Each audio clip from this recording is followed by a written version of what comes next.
एकोणऐंशीवा स्वातंत्र्य दिन देशभरात मोठ्या उत्साहात स्वातंत्र्य दिनाचे विविध कार्यक्रम टीव्ही 9 मराठीच्या प्रेक्षकांनाही स्वातंत्र्य दिनाच्या हार्दिक शुभेच्छा।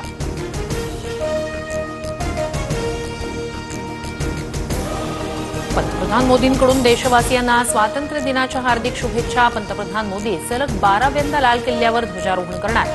पंतप्रधान मोदींच्या भाषणाकडे देशाचं लक्ष। ऑपरेशन सिंदूरमध्ये सहभागी असणाऱ्या भारतीय हवाई दलाच्या 9 अधिकाऱ्यांना वीरचक्र पुरस्कार। दहशतवादी तळांवर यशस्वी कारवाई केल्याबद्दल हवाई दलाच्या अधिकाऱ्यांचा वीरचक्र पुरस्कारानं सन्मान।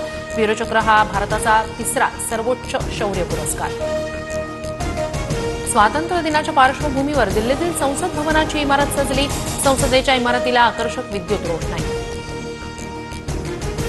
एडीएमसी पालिकेविरोधात हिंदू खाटीक संघटनेचा आंदोलनाचा इशारा। आंदोलनाच्या इशाऱ्यानंतर पोलिसांकडून कार्यकर्त्यांना नोटीस। स्वातंत्र्य दिनी खायचं स्वातंत्र्य नाही, कुणी काय खावं हे सरकारनं सांगू नये। मांस विक्री चालू ठेवा। चिकन मटणच्या मुद्द्यावरून महापालिकांच्या निर्णयांवरून राज ठाकरेंनी सुनावलं।